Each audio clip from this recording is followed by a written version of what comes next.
கோவையில் தமிழ்நாடு வாழ்வீச்சு சங்கம் மற்றும் கோயம்புத்தூர் வாழ்வீச்சு சங்கம் சார்பாக நடைபெற்ற மாநில அளவிலான வாழ்வீச்சு போட்டியில் தமிழகத்தின் பல்வேறு பகுதிகளில் இருந்தும் 500க்கும் மேற்பட்ட வீராங்கனையர் உற்சாகத்துடன் கலந்து கொண்டனர்.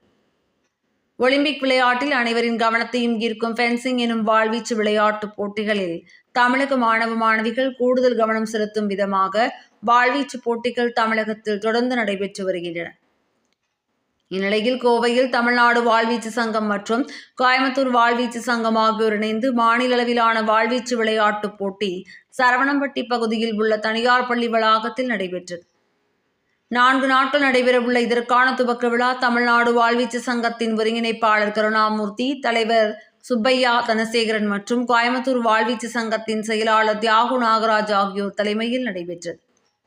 இதில் சிறப்பு விருந்தினர்களாக ரங்கராஜன், நரசிம்ஹன் மற்றும் ரமணா ஆகியோர் கலந்து கொண்டு போட்டிகளை துவக்கி வைத்தனர். ஆண்கள் மற்றும் பெண்களுக்கென தனித்தனியே நடைபெற்ற போட்டிகளில் சென்னை, கோவை, திருச்சி, மதுரை, கன்னியாகுமரி, நாமக்கல், சேலம், தஞ்சாவூர் என தமிழகத்தின் பல்வேறு மாவட்டங்களில் இருந்தும் 500க்கும் மேற்பட்ட வீராங்கனைகள் கலந்து கொண்டனர். ஜூனியர் மற்றும் சீனியர் என பிரிவுகளில் ஃபாயில், சேஃபர், எப்பி ஆகிய 3 பிரிவுகளின் கீழ் போட்டிகள் நடைபெற்றன. முதல் நாளில் சுமார் 100 பேர் பங்கேற்ற நிலையில் வாளை ஆவேசமாக வீராங்கனைகள் சுழற்றி தங்கள் திறன்களை வெளிப்படுத்தினர்.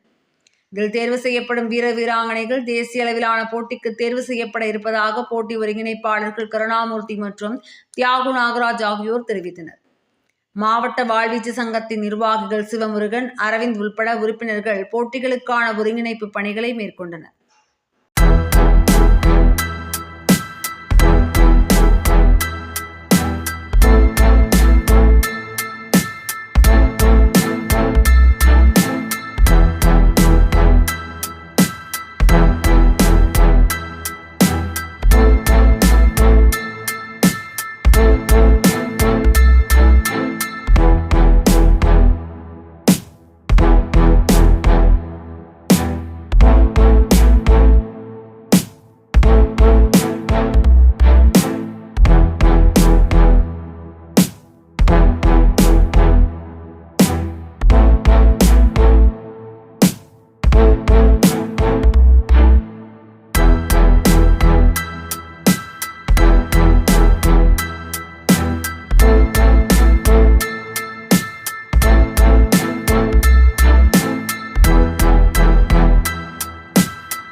வணக்கம்.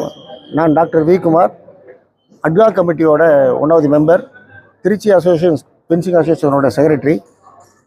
இப்போ இங்கே நடந்துட்டு இருக்கக்கூடியது ஒவ்வொரு அதாவது என்ன சொல்லணும்னா எஜுகேஷன் இயரில் 4 ஈவெண்ட் நடக்கும். Senior, junior, sub junior and கேடட்னு சொல்லக்கூடிய 4 பிரிவுகளில் வாள் விளையாட்டு போட்டிகள் மாநில அளவில் நடைபெறும். இப்போ இங்கே நடந்து கொண்டு இருக்கக்கூடிய போட்டியானது சீனியர் ஜூனியருக்கான ஒரு போட்டிகளானது.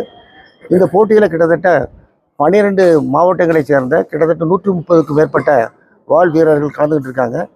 இது வந்து 4 நாட்கள் நடைபெறக்கூடிய போட்டி. இன்று சீனியர் பாய்ஸ் நடக்குது, நாளைக்கு ஜூனியர் பாய்ஸ் நடக்கும், நாளை மறுநாள் உங்களுக்கு சீனியர் கேர்ள்ஸ் நடக்க போது, அதுக்கு அடுத்த 4வது நாள் ஜூனியர் கேர்ள்ஸ் நடக்குது. ஏன்னா ஒரு கூட்டம் அதிகமாக சேர வேண்டாம் அப்படிங்கிறதுக்காக ஒரு நல்ல நிலையில் இந்த போட்டி நடைபெற வேண்டும் என்ற காரணத்தினால எல்லாம் பிரித்து வச்சுருக்கோம். நாங்கள் இதில் இந்த வாள் விளையாட்டில் மொத்தம் உங்களுக்கு 3 பிரிவுகளில் வாள் பிரிவு இருக்குது. இதில் ஃபாயில்னு சொல்லக்கூடிய ஒரு பிரிவு, எப்பின்னு சொல்லக்கூடிய ஒரு பிரிவு, சேபர்னு சொல்லக்கூடிய ஒரு பிரிவு.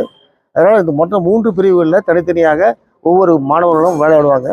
இந்த வாள் விளையாட்டானது மற்ற ஒரு விளையாட்டை கம்பேர் பண்ணும்பொழுது பார்த்திங்கன்னா இது அதிகப்படியான பதக்கங்களை பெற வாய்ப்பு பெற்ற ஒரு விளையாட்டாகும். இதில் கிட்டத்தட்ட ஆண்களுக்காக 24 ஒரு பதக்கங்களும், ஒரு சீனியர்னு எடுத்துக்கிட்டால் அதில் 24 பதக்கங்கள் ஜென்ஸுக்கு, ஜூனியர்னு எடுத்தால் அது 24 பதக்கங்கள். அதே மாதிரி ஒவ்வொரு கேட்டகரிக்கும் ஒரு பாய்ஸுக்கு 24, பெண்களுக்கு 24ங்கிற வகையில் 48 பதக்கங்கள் பெறக்கூடிய வாய்ப்பு பெற்றது. உங்களுக்கு தெரியும் எல்லாத்துக்குமே, ஒரு ஒலிம்பிக்ஸ்னு போயிட்டோம்னா வாலிபால், ஃபுட்பால் இதெல்லாம் போட்டிங்கன்னா ஒரு கோல்டு, ஒரு சில்வர், ஒரு பிரான்ஸ் தான் கிடைக்கும். பட் இந்த வாள் விளையாட்டை பொறுத்தவரை ஒரு விளையாட்டு விளையாடும் பொழுது ஒரு ஃபாயில் என்ற ஒரு பிரிவு எடுத்துக்கிட்டோம்னா, அந்த வாள் விளையாட்டு பிரிவு எடுத்துக்கிட்டோம்னா தனிநபர் போட்டி இருக்குது. தனிநபர் போட்டியில் பார்த்திங்கன்னா ஒரு கோல்டு, ஒரு சில்வர், 2 பிரான்ஸ் உண்டுங்க. அதே மாதிரி அது குழு பிரிவிலும் உண்டு. குழு பிரிவிலையும் ஒரு பிரான்ஸ், ஒரு சில்வர், 2 ஒரு கோல்டு, ஒரு சில்வர், 2 பிரான்ஸ் உண்டு. மொத்தம் 8 பதக்கங்கள் ஃபாயிலுக்கு உண்டு. எப்பிக்கு 8 பதக்கங்கள், சேபருக்கு 8 பதக்கங்கள், மொத்தம் 24 பதக்கங்கள் ஒரு ஆண்கள் பிரிவில் உண்டு. அதுவே பெண்களுக்கு 24 பதக்கங்கள் உண்டு. அதே மாதிரி இது ஒரு வாள் விளையாட்டுன்னு சொல்லும்போது எல்லாத்துக்கும் ஒரு பயம் இருக்கும். ஐயோ, வாள்னா ஒரு எட்ஜஸாக பழைய காலத்தில் நம்பியார், எம்ஜிஆர் சண்டை போட்ட மாதிரி ஷார்ப்பாக இருக்குமோ, அது ஏதாச்சும் காயப்படுமோ அப்படிங்கிற மாதிரி எதுவுமே ஒன்றும் கிடையாதுங்க. இதில் பொறுத்தவரை எல்லாம் ஃப்ளெக்சிபிளானது, முனை மழுங்கப்பட்டது. எல்லா பிளேயர்ஸுமே பார்த்திங்கன்னா உங்களுக்கு தெரியும், மாஸ்க் தலையில் அணிஞ்சிருப்பாங்க, உள்ள செஸ்ட் கார்டு போட்டிருப்பாங்க, மேலே எல்லாமே கவர். எந்த விதமான இந்த வாளான நுனினா அது மழுங்கப்பட்ட ஒரு பட்டன் மாதிரி இருக்கக்கூடிய நுனி தான் இருக்கும். அந்த நுனி பட்டாலுமே யாருக்குமே எந்த விதமான ஒரு தீங்கும் ஏற்படக்கூடிய வாய்ப்புகளே கிடையாது. இதில் பெண்களும் நிறைய அளவில் கலந்துக்கிட்டு இருக்காங்க. நம்ம மாநிலத்தை சேர்ந்த பவானி தேவின்னு சொல்லக்கூடியவங்க ஒலிம்பிக்ஸில் கலந்துக்கிட்டார். இந்த ஒலிம்பிக்ஸில் போன ஒலிம்பிக்ஸில் பங்கு பெற்றார்கள். அந்த அளவுக்கு இந்த விளையாட்டை பட்டோம்னா விரைவில் ஒரு காமன்வெல்த் விளையாடக்கூடியதோ, ஏஷியன் கேம்ஸு, மற்றபடி இன்டர்நேஷ்னல் கேம்ஸ் எல்லாத்துலேயும் பங்கு பெறவுக்கு வாய்ப்புகள் அதிகமாக உள்ள விளையாட்டாகும். இதான் எல்லா மாணவர்களுக்கும் நான் வேண்டிக்கொள்வது, மற்ற விளையாட்டில் விளையாடணும், கஷ்டப்பட்டாலும் அந்த பதக்கங்கள் கிடைக்கக்கூடிய வாய்ப்புகள் ரொம்ப கம்மி.